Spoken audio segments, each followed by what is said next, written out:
All right, so when looking at your athlete, you want to see their squat from the side first. Go ahead and go into the squat, Jamie.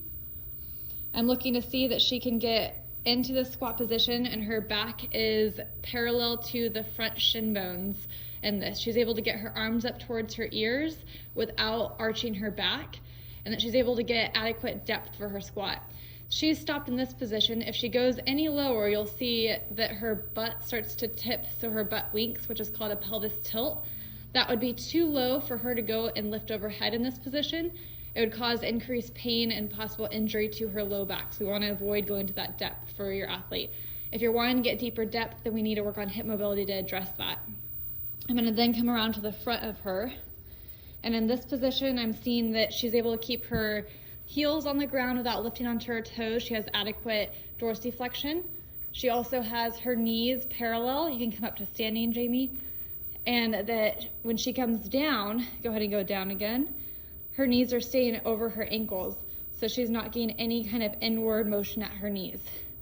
You can go ahead and set the stick down. I also want to look at her shoulder mobility. So a quick assessment for this is that she reaches both hands behind her back and she can touch her fingers. Go ahead and do the other side. We want to see symmetry, so you can see that on this side she's a little bit short getting there and she's compensating with her wrists a little bit more. Ideally we'd be able to touch on both sides comfortably. Next, we're going to look at her lunge position. So for this, she's going to come towards me into a lunge. This is going to be important, especially when you're first landing that clean and jerk motion. I'm looking to see her that her knee is over her ankle.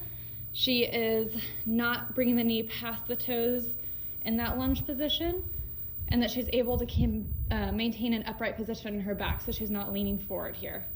Go ahead and come back up. The next thing we want to look at is that she can maintain a good core stabilization. So for this, I'm going to have the athlete come down into a plank position, and you should see that her pelvis and shoulders are in alignment. She's not dipping at the hips. She's able to maintain this with good control and stabilization for at least 30 seconds.